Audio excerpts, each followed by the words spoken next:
ज़रूरी नहीं कि रोशनी चिरागों से ही होती है, बेटियां भी घर में उजाला करती हैं। तो आज बात करते हैं बेटी बचाओ और बेटी पढ़ाओ के बारे में। बेटी जो पूरे देश की शान होती है और पूरे घर को वह खुशी से भर देती है, पूरे घर में चहल पहल फैला के रखती है। जिस घर में बेटी होती है वहाँ कहते हैं कि माँ लक्ष्मी का वहाँ निवास होता है। माँ लक्ष्मी जी हमेशा प्रसन्न रहती हैं जिस घर में महिला, बहू, बेटी खुश हो।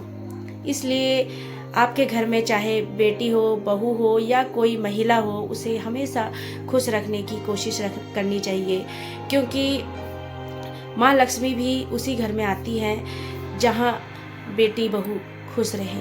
माँ लक्ष्मी भी तो एक महिला ही है। तो ये चीज़ हम सबको ये चीज़ सोचनी पड़ेगी कि जो बेटियां हैं वो हमारे जीवन में, हमारे घर में खुशियों का भंडार है, क्योंकि हमारी बेटियां किसी से कम नहीं हैं। लेकिन बहुत से लोगों को मैंने देखा है कि वो बेटों को कुछ अलग तवज्जो देते हैं और बेटियों को कुछ अलग। बेटियों को हमेशा ये एहसास दिलाते हैं कि तू तो पराया धन है, तू यहाँ क्या करेगी, तुझे जो भी करना है वो अपने ससुराल में करना। इस तरह की बातें बेटियों को बोली जाती हैं। तो और बोलने से पहले ये सोचा भी नहीं जाता कि क्या हम उस बेटी को जैसा बोल रहे हैं क्या उसे दुख नहीं हो रहा होगा। दोस्तों, बेटा और बेटी जो जन्मे हैं वो भी तो एक बेटी से ही जन्मे हैं, एक महिला से ही जन्मे हैं। तो हम ये अंतर क्यों करते हैं बेटा और बेटी में? बेटा और बेटी किसी से कम नहीं है। बेटियां आज के टाइम पे बेटों से भी आगे निकल गई हैं। आप देखते हैं, चाहे राष्ट्रपति का पद हो, चाहे माउंट एवरेस्ट पर चढ़ना हो, चाहे अंतरिक्ष में पहुंचना हो, या चाहे IAS ऑफिसर बनना हो, हर जगह बेटियों ने अपना परचम लहराया है। इसलिए हमेशा बेटियों को सपोर्ट करें, उन्हें उनकी इच्छा से कार्य करने दें, उन्हें और बढ़ावा दें कि आप जो चाहो वो कर सकते हो। उनको अच्छी गाइडेंस दीजिए तो वह अपने जीवन में बहुत तरक्की करेंगे। आप देखते हैं कि अगर एक बेटी अपने घर में काम नहीं करेगी तो बेटों के बस का नहीं है कि वो सारा घर का काम भी कर ले और ऑफिस भी चले जाएं। लेकिन बेटियों को अगर ये काम दे दिया जाए तो वह ऑफिस भी अच्छे से चलाती हैं, अपना ऑफिस में भी अच्छा काम करती हैं और घर को भी पूरा संभालती हैं और साथ में पूरे परिवार को, बच्चों को भी वो संभालती हैं। इतनी सहनशील और इतनी बहादुर होती हैं बेटियाँ। आप देखते हैं ना कि जब एक बेटी बच्चों को जन्म देती है तो कितनी हड्डियों के टूटने के बराबर बेटी को दर्द होता है। तो इतना दर्द सहकर भी वह जब बच्चे का चेहरा देखती है तो खुशी से फूली नहीं समाती, उसके चेहरे पर खुशी रहती है। तो ये सब चीज़ें किसके साथ हो रही हैं? बेटियों के साथ हो रही हैं। तो बेटियां जो हैं दोस्तों किसी से कम नहीं हैं और हम सबको ये समझना होगा कि हमेशा बेटियों को और शक्तिशाली और मजबूत बनाने की कोशिश करें, क्योंकि बेटियां जब अच्छे से अपना जीवन जिएंगी तभी इस देश का भी उद्धार होगा। क्योंकि एक बेटी अगर शिक्षित होगी तो वह पूरे परिवार को शिक्षित कर सकती है। अगर एक बेटी संस्कारशील रहेगी तो वह पूरे अपने परिवार को, अपने आसपास के लोगों को भी वैसी ही चीज़ें सिखाएगी। इसलिए हमें हमेशा अपनी बेटियों का सपोर्ट करना चाहिए, उन्हें आगे बढ़ाने की कोशिश करनी चाहिए।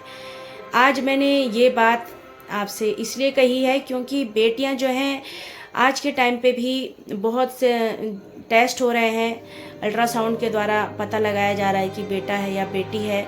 और जो अल्ट्रासाउंड होता था किस चीज़ के लिए, कि बच्चे की स्थिति क्या है, बच्चा कैसे माँ के गर्भ में है और किस परिस्थिति में है, क्या उसे कोई प्रॉब्लम तो नहीं, इन चीज़ों के लिए ये चीज़ें बनाई गई थी अल्ट्रासाउंड। और इसको अब क्या करा गया है, इसका गलत उपयोग किया जा रहा है। तो ये गलत उपयोग करने की वजह से बहुत से बच्चों को तो गर्भ में ही मार दिया जाता है कि बेटी है। तो ये बहुत गलत चीज़ है। एक बार की आपको कहानी सुनाती हूँ। एक देवरानी और जेठानी, दो बहुएं थी। तो अब जो जेठानी है उनकी 3 लड़कियाँ थी और जो देवरानी थी उसके 2 लड़के थे। तो देवरानी जो है हमेशा अपनी जेठानी को सुनाती रहती थी कि मेरे लड़कों ने ऐसा किया, मेरे लड़कों ने ऐसा किया, लेकिन जेठानी जो है कुछ नहीं बोलती और अपनी लड़कियों को, अपनी तीनों बेटियों को बहुत खुशी से रखती थी और हर इच्छा उनकी पूरी करती थी। तो अब धीरे धीरे जो है बच्चे बड़े होते गए। अब बेटियां जो है एक से बढ़कर एक बहुत होशियार थी वो। तो एक बेटी तो बन गई डॉक्टर, एक बेटी बन गई IAS ऑफिसर और एक बेटी बन गई पुलिस। और जो देवरानी के लड़के थे, एक लड़का तो कर रहा था कोई प्राइवेट काम और दूसरा लड़का जो था वो भी किसी दुकान में सामान अपना सप्लाई करता था। तो आप बताइए, वो बेटियां अच्छी हैं या बेटे अच्छे हैं?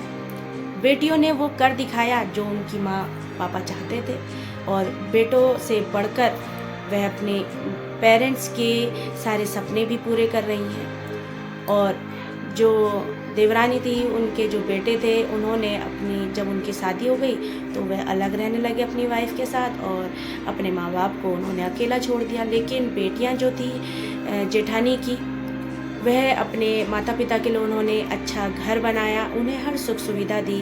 और जब उनकी शादी भी की गई तो जब भी कोई प्रॉब्लम होती तो अपने माता पिता की सेवा करने के लिए भी वह आ जाती। तो कौन अच्छी हैं, बेटियां अच्छी हैं कि बेटे अच्छे हैं? आप भी ये सोच कर बता सकते हैं कि बेटियां ही अच्छी हैं, क्योंकि आज के टाइम पे आप देखते हैं कि बहुत से बेटे जो हैं अलग रहने लग गए हैं और अलग रहकर वह तो सोचते हैं कि हम तो अलग हैं, हम खुश हैं, दूसरा बेटा देख लेगा माता पिता को। लेकिन ये नहीं सोचते हैं कि माता पिता ने अपने बच्चों को एक साथ पाला, तो क्या अब हमारा फ़र्ज़ नहीं है कि हम भी अपने माता पिता को एक साथ रखें, उन्हें हर खुशी दें? तो ये चीज़ भी जो है समझनी पड़ेगी कि बेटियां जो हैं शादी के बाद भी माता पिता की सेवा करती हैं और बेटे शादी के बाद पराए हो जाते हैं। अगर मेरी कहानी आपको अच्छी लगी हो, मेरी बातें आपको अच्छी लगी हो, तो प्लीज़ लाइक, शेयर और सब्सक्राइब ज़रूर कर दीजिएगा मेरे चैनल को। और मिलते हैं ऐसे ही एक और वीडियो में। तब तक के लिए अपना ध्यान रखें। Thank you very much.